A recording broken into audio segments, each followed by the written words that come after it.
آج شیطان وعدے کیسے کرتا ہے آپ کو کیسے پتا چلے گا؟ قرآن کہہ رہا ہے شیطان تمہارے پاس لمبے وعدے کرتا ہے، میں تجھے بہت بڑا مالدار بنا دوں گا، اتنے بڑے منصب پہ پہنچا دوں گا، اتنے تیرے لوگ آس پاس ہوں گے، فلاں ہوں گے۔ شیطان اس طرح کے دعوے کرتا ہے۔ مجھے بتاؤ آج تک کسی کے پاس ایسے آیا شیطان اور کہا؟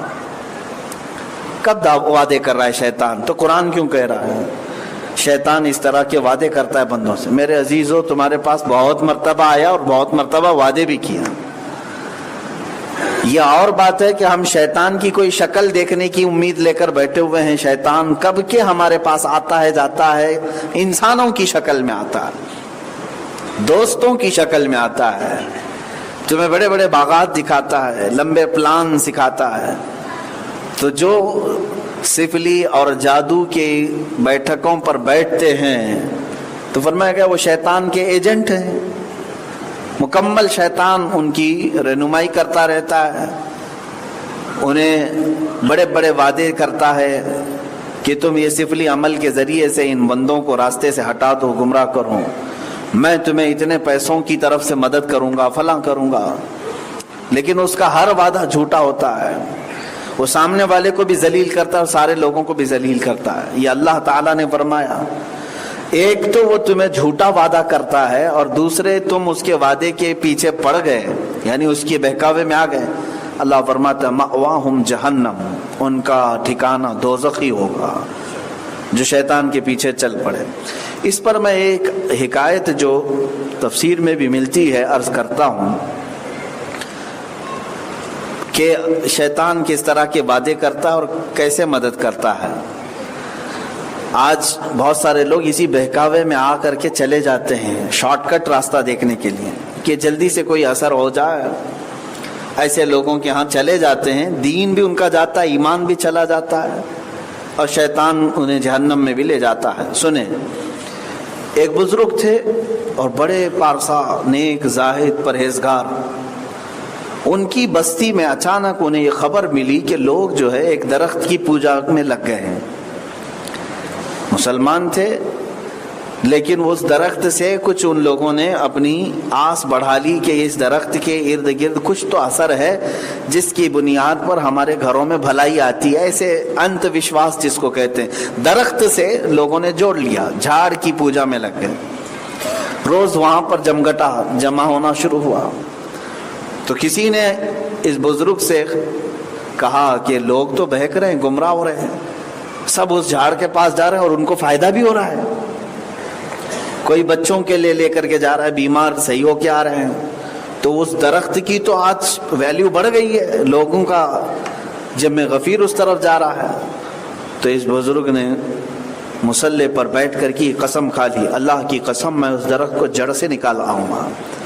کلہاڑی لیا اور نکل پڑے، اور آپ کی بات ٹالنے کی کسی بستی والے میں ہمت بھی نہیں تھی، آپ کا اثر اور رسوخ بھی تھا، آپ اکیلے چل پڑے۔ راستے میں ایک شخص آیا، اس نے کہا کہ کہاں چلے آپ؟ اس بزرگ نے فرمایا لوگ شرک و بت پرستی میں چلے گئے، ہمارے درخت کی پوجا میں لگ گئے ہیں، میں اس درخت کو ہی جڑ سے نکالنے جا رہا ہوں۔ کہا کیوں؟ کہا اس لیے کہ یہاں پر عبادت ہوگی تو صرف اللہ کی ہوگی، سجدے میں سر جھکے گا تو صرف اللہ کی بارگاہ میں یہ برداشت نہیں کروں گا۔ تو اس شخص نے کہا جانے دیجئے، چھوڑ دیجئے، آپ اپنا اللہ اللہ کرتے رہیے، ان لوگوں کو کرنے دیجئے۔ یہ جلال میں آ گئے، اس کو ایک گھونسا لگا دیا کہ تو مجھے اس طرح سے کیسے روک سکتا ہے؟ تو سامنے والا بھی لڑنے پر آ گیا، لڑنے لگ گئے دونوں۔ اس بزرگ کی اور اس آنے والے اجنبی شخص کی لڑائی اتنی زوردار ہو گئی کہ دونوں گتھم گتھا ہوئے۔ تھوڑی دیر کے بعد چت گرا دیا، کس نے؟ اس بزرگ نے اس آئے ہوئے اجنبی شخص کو گرا دیا، اس کے سینے پر چڑھ کر بیٹھے اور کہا اس درخت کو بعد میں کاٹتا ہوں، پہلے میں تجھے کاٹتا ہوں۔ تو اس نے کہا کہ معاف کیجئے مجھے، میں تو بس ایک مشورہ دینے کے لیے آیا تھا، بہرحال دیکھیں آپ مجھے چھوڑ دیں، میں ایک اور بات آپ کے سامنے رکھتا ہوں۔ درخت ہے نا، جھاڑ ہے، آج یا کل سوکھ جائے گا، ختم ہو جائے گا، آپ کاٹ کر کے لوگوں کی خواہ کیوں تانے سنیں گے, گالیاں سنیں گے؟ لوگ کچھ نہ کچھ تو آپ کو بولیں گے, ہمارا فائدہ ہو رہا تھا اس درخت کو نکال دیا. اس درخت کو چند دنوں کے بعد ویسے ہی مر جانا ہے, ختم ہو جائے گا درخت. اس سے بہتر ہے کہ میں آپ کی خدمت میں لگ جاتا ہوں. آپ جیسا پرہیزگار میں نے دیکھا نہیں, آپ جیسا متقی میں نے دیکھا نہیں کہ اللہ کی رضا کے لیے آپ اس درخت کو ہی جڑ سے نکالنے جا رہے تھے. میں آپ کے سامنے ایک سجھاؤ دیتا ہوں, وہ یہ ہے کہ میں فلاں جگہ سے سونے کی اشرفیاں لاتا ہوں, میرا کارخانہ ہے, میرا خزانہ ہے, روزانہ 100 اشرفیاں میں آپ کے دربار میں پیش کرتا ہوں. اس سے دین کا بہت بڑا کام ہوگا. آپ فقراء مساکین جو درخت کے پاس جا رہے ہیں ان کو بھی بانٹیں, آپ بڑا کچھ آپ دین کا کام شروع کریں, مسجد بنائیں فلاں.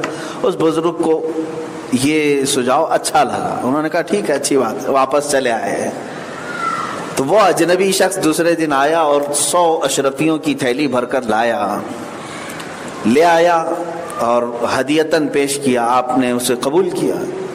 دوسرے دن پھر وہ آیا, پھر 100 اشرفیاں لے آیا اور اس نے یہ وعدہ کیا تھا کہ میں روزانہ 100 اشرفیاں آپ کے پاس رکھوں گا, آپ بہت بڑا کام کر سکیں.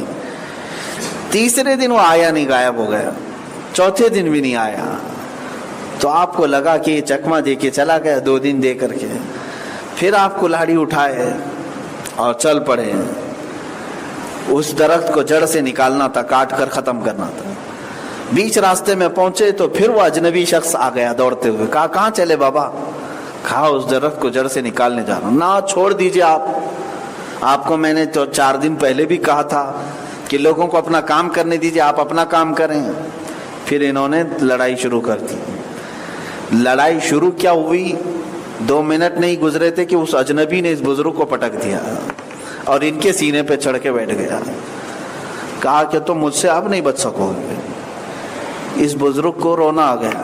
کہا کہ میری طاقت اتنی کمزور ہو گئی, لیکن چند دن پہلے, 4 دن پہلے میں تجھے گرا دیا تھا, آج تو مجھے گرا کر میرے سینے پر بیٹھ گیا ہے, کیا بات ہے؟ تو اس نے کہا اگر درخت نہیں کاٹو گے تو بولتا ہوں. کہا چھوڑ, مجھے درخت سے کیا ہے. وہ اٹھ گئے اور اس نے کہا میں ابلیس ہوں, میں شیطان ہوں, میں ایک انسان کی شکل میں تمہیں سجھاؤ دینے کے لیے آیا, مشورہ دینے کے لیے. تم نہیں مانے تو لڑائی کیا, لیکن پہلے تمہاری طاقت بہت تھی کیونکہ تمہارے اندر اخلاص تھا, تم صرف اللہ کے لیے جا رہے تھے. پہلی مرتبہ جو جا رہے تھے صرف اللہ کے لیے جا رہے تھے, درخت کو کاٹنا ہے, شرک نہ ہو, کفر نہ ہو. لیکن اب کی بار جو جا رہے ہو اشرفیوں کی تھیلی کے لیے جا رہے ہو. 100 اشرفیاں چاہیے تھی, نہیں ملی تو تم نکل پڑے. تو پہلے جو اخلاص کی طاقت تھی وہ مجھے مات دے دیا. اب جو ہے اشرفیوں کی طاقت یہ میرے اوپر نہیں سوار ہو سکتی, میں تم پر سوار ہوتا ہوں. یہ ابلیس شیطان مردود نے یہ جو بات کہی, اس کے بعد انہوں نے پوری امت کو یہ درس دیا اس بزرگ نے کہ لوگوں, یہ جو راستہ ہے شیطان کا, اس میں وہ وعدے بھی کرتا ہے, پیسے بھی پہنچاتا ہے, لیکن شارٹ ٹائم کے لیے, بہت لمیٹڈ پیریڈ کے لیے. اور جب تم خوب گمراہ ہو جاؤ, تمہاری طاقت ختم ہو جائے تو تمہیں بیچ راستے میں چھوڑ کر چلا جاتا ہے.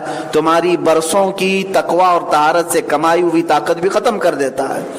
اس بزرگ نے فرمایا کہ 4 دن پہلے میں لڑائی کر کے شیطان کو جو چت گرا دیا تھا, پھر زندگی بھر مجھے ویسی طاقت کبھی نہیں آئی. کیوں؟ صرف 2 دن اس نے اشرفیوں کی لالچ میں میری ساری طاقت کو ختم کر دیا تھا. یہ ہے میرے عزیزو, قرآن میں بھی اللہ نے فرمایا یعیدہم ویمنیہم, وہ تمہیں وعدے کرتا ہے اور لمبی امیدیں دیتا ہے. وما یعیدہم الشیطان الا غرورا, اور اللہ فرماتا ہے اس کا ہر وعدہ دھوکا ہے, دھوکا دیتا ہے, جھوٹ بولتا ہے. تمہیں کہے گا کہ میں تمہارا اتنا بڑا کام کرا دوں گا, تو یہاں بیچ راستے میں وہ چھوڑ کر کے لوگوں کو گمراہ کر کے چلا جاتا ہے. آج بھی ایسے لوگ ہیں, بہت سارے ہیں. میں کئی مرتبہ اس سے قبل بھی کہا, انسان کو اس کی لالچ اور اس کی ہوس اور اس کی حرص ایمان سے بھی دور کر دیتی ہے, بسا اوقات کفر کے راستے پر لے جاتی ہے. اگر یہ حرص اور ہوس زیادہ ہو گئی تو اسے کفر کے راستے پر بھی لے جاتا. کتنے ایسے ہیں جو اللہ اس کے رسول کا نام لینے والے ہیں لیکن کفر و شرک اگر انہیں کرنا پڑ جائے چند سونے کے ٹکڑوں کے لیے تو کر جاتے ہیں, چلے جاتے ہیں معاذ اللہ رب العالمین. ایسے کئی لوگ میرے سامنے بھی آئے جو خزانہ نکالنے کے چکر میں در در کی ٹھوکریں کھاتے رہتے ہیں لیکن سدھرتے نہیں پوری زندگی بھر. ان کو کوئی نہ کوئی بابا ملتا ہے اور کہتا ہے کہ فلاں جگہ خزانہ دفن ہے, عمل کرنا پڑے گا, اور وہاں سے ایک مٹکا نکلے گا جس میں سونے کے سکے. کتنے ایسے بیوقوف بنتے بھی ہیں, ممبئی میں موجود ہیں, مٹکا تلاش کرتے رہتے ہیں. اور کوئی بابا آ کر کے ابھی غالباً 8-10 دن پہلے ہمارے ہاں ایک خاتون آئی, وہ کہنے لگی کہ مجھے ایک بابا نے کہا ہے کہ میرے گھر میں اندر بیڈ روم کے نیچے خزانہ ہے لیکن اس پر جنات ہیں, سانپ ہیں, اور وہ نکالنے نہیں دیں گے, اس کے لیے عمل کرنا پڑے گا 3 دن تک. گھر خالی کرو, عمل کریں گے اور اس کے بعد خزانہ نکالیں گے. ہم نے پوچھا کتنے پیسے؟ کہا پہلی رات کے 25,000 روپے. پھر اس کے بعد اگر وہ بابا کو کچھ نہیں ہوا تو کنٹینیو کل ملا کر کے 1 لاکھ کا خرچہ اس نے بتایا. 1 لاکھ کے خرچے میں 1 گھڑا بھر کر سونا نکل رہا ہے تو کیا جاتا ہے. ادھر ادھر سے جمع کر کے وہ 1 لاکھ جمع کرنے والی تھی, مشورے کے لیے ہمارے پاس آئی تھی. وہ بھی ہم جیسوں کے پاس مشورہ لینا.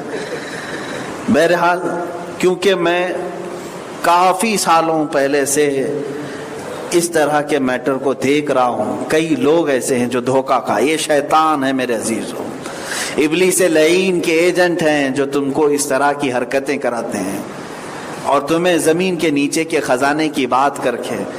یہ ایسا ہے کہ جس کو کہہ دیا جائے کہ تمہارے گھر کے اندر ایسا ہے تو وہ پوری رات حساب کتاب میں لگا دیتا ہے.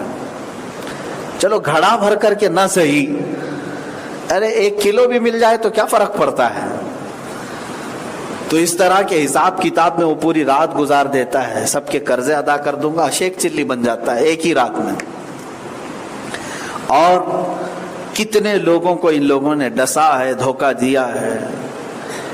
1 سال قبل میں نے شاید بتایا ہوگا, اپنے علاقے میں اچھے خاصے لوگ, پڑھے لکھے لوگ, اچھے خاندان کے لوگ 5-6 لوگ جمع ہوئے, ایک بابا کو لے آئے. اس بابا نے کہا کہ ایک گھڑا ہے پورا سونے اور چاندی سے بھرا ہوا, ایک ڈبہ ہے فلاں زمین پہ ہے. تو یہ اس کے آگے پیچھے گھومتے رہے. میں نے 1000 منع کیا تھا, 1000 منع کیا کہ نہیں یہ سب بکواس ہے, آپ سب کو لوٹے گا, فلاں کرے گا. وہ مانتے نہیں تھے. یہاں تک کہ وہ راتوں رات بیٹھ کر کے ہمیں بھی یہ کہتے تھے کہ آپ بھی ایک بہت بڑا مدرسہ بنائیں, اس میں سے ہی ہم آپ کو بھی دیں گے, آپ دعا کریں نکل جائیں. تو بہرحال 1-1.5 لاکھ روپے خرچ کر کے اس بابا کو بلائے.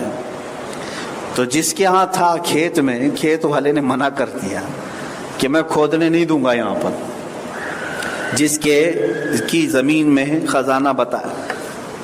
اس کے باوجود بھی بابا ان لوگوں سے کہتا ہے نہیں کوئی بات نہیں, اگر وہ منع کرتا ہے تو میں بغل والی زمین پر وہاں پر کھودوں گا. کیسے؟ کہا میں وہ نیچے سے اس خزانے کو کھینچ لوں گا, وہ یہاں تک آ جائے گا. کتنی بیوقوفی ہے. اس پر بھی وہ تسلیم کر کے چلے گئے, مان لی. اس کو 1.5 لاکھ روپے دیے, رات بھر عمل کیا اس نے, اور ان کو بہت دور رکھا, کھودا خودی, اور ڈبہ نکلا بھی. ڈبہ لے کر کیا ہے, ان کی خوشیوں کے ٹھکانے نہیں تھے. اور وہ ڈبہ اس کو کئی کپڑوں سے باندھ کر کے لایا, مٹی لگی ہوئی تھی. اب لانے کے بعد اس کا الگ عمل تھا کہ اس کی حفاظت 3 دن تک کرنی ہے ورنہ جنات اٹھا لے جائیں گے.